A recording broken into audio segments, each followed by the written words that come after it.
Welcome guys. आज की video के अंदर हम एक ब्रेकआउट स्ट्रेटेजी को डिस्कस करेंगे जिसके जो चांसेस हैं काम करने के वो नॉर्मल ब्रेकआउट से ज्यादा होते हैं। तो चलिए शुरू करते हैं।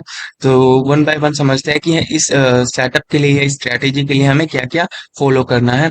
यूज डेली टाइम फ्रेम और अबव। हमें जो ये मान लीजिए ये जो ब्रेकआउट स्ट्रेटेजी है इसके अंदर हमें जो चार्ट्स हमें ऐड करने हैं वो हमारे डेली टाइम फ्रेम के अंदर होने चाहिए। ओके, तो सबसे पहला पॉइंट ये हो गया। अब इसके बाद है second point, identify a strong resistance zone to which price is approaching multiple times before breakout of it. Okay, अब ध्यान से देखिए यहाँ पे इस जोन को देखिए, ये ऊपर वाली लाइन और ये नीचे वाली लाइन, इन दोनों के बीच की ये जो जोन है इसके अंदर देखिए प्राइस फर्स्ट टाइम आया, फिर से इस जोन को अप्रोच किया, सेकंड टाइम फिर से इस जोन को अप्रोच किया, थर्ड टाइम फिर थोड़ा सा डाउन आया, फिर से इसी जोन को अप्रोच किया, फिर से डाउन आया और फिर से इसी जोन के पास आ गया। यानी कहने का मतलब क्या है कि एक ऐसी रेजिस्टेंस जोन आइडेंटिफाई करनी है जो बहुत स्ट्रांग है, यानी जहां पे प्राइस मल्टीपल टाइम्स, एक दो तीन चार, फिफ्थ टाइम पे आके इसका ब्रेकआउट हुआ, यानी कि मल्टीपल टाइम्स जो है प्राइस ने इस जोन को अप्रोच किया। ओके,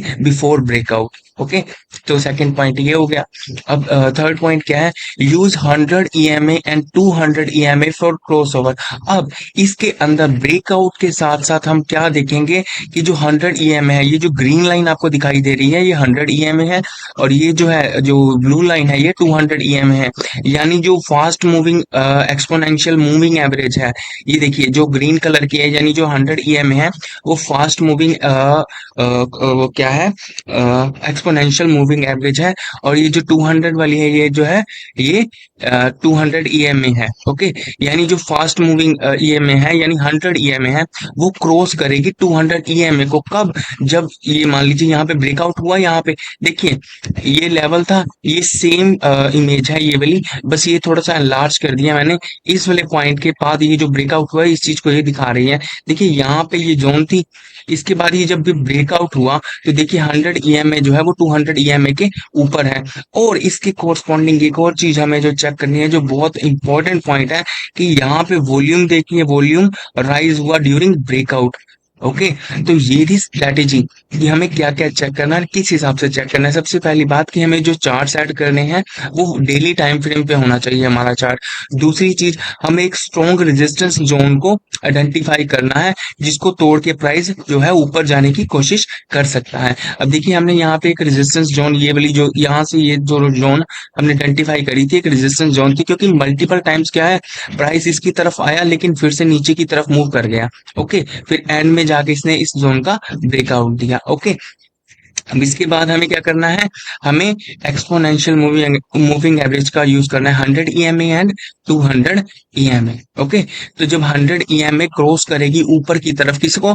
200 EMA को, यानी 200 EMA को fast moving exponential moving average ऊपर की तरफ क्रॉस करेगी। ओके, कहाँ पे? जहां पे ब्रेकआउट होगा उसके आसपास। ओके, और तीसरी चीज हमें क्या चेक करनी है कि जहां पे ब्रेकआउट हुआ वहां पे नीचे वॉल्यूम जो है वो एकदम से बढ़ना चाहिए। तो ये जो सेटअप बनेगा ब्रेकआउट वाला, ये जो है एक स्ट्रॉन्ग सेटअप बनेगा, यानी इसके बाद जो है एक ऊपर की तरफ रैली आने के चांसेस स्ट्रॉन्ग हो जाते हैं। ओके, तो इसके बाद है फोर्थ पॉइंट पे चलते हैं। At breakout from resistance zone volume should be increased and 100 EMA should be above 200 EMA। ये मैंने आपको एक्सप्लेन कर दिया कि ब्रेकआउट यहाँ पे जब होगा तो नीचे वॉल्यूम बड़ा होना चाहिए, और जो 100 EMA है यानी फास्ट मूविंग एवरेज है वो 200 EMA के ऊपर होने चाहिए। ओके, फिफ्थ पॉइंट है, with proper stop loss we can plan a long trade at this setup. अब इस सेटअप के बाद हम एक लॉन्ग ट्रेड प्लान कर सकते हैं with proper setup, proper stop loss. Okay, कि हमें स्टॉप लॉस लेके ही कोई भी ट्रेड प्लान करना है। एक चीज याद रखिएगा, किसी भी तरह का कोई भी सेटअप या स्ट्रैटेजी है वो मार्केट पे डिपेंड करती है वो कितनी अच्छी तरह से काम करेगी। कोई भी स्ट्रैटेजी जो है 100% रिजल्ट ओरिएंटेड नहीं होती। तो जब भी आप कोई ट्रेड प्लान करें उसके अंदर अपना एक प्रॉपर स्टॉप लॉस लेके चलें, और स्टॉप लॉस के साथ ही हमेशा अपना ट्रेड प्लान करें। तो अगर आपको ये वीडियो अच्छा लगा हो और ये स्ट्रैटेजी देखने में अच्छी लगी हो या सुनने में अच्छी लगी हो तो प्लीज लाइक कीजिएगा वीडियो को और चैनल को सब्सक्राइब कीजिएगा। Thank you very much.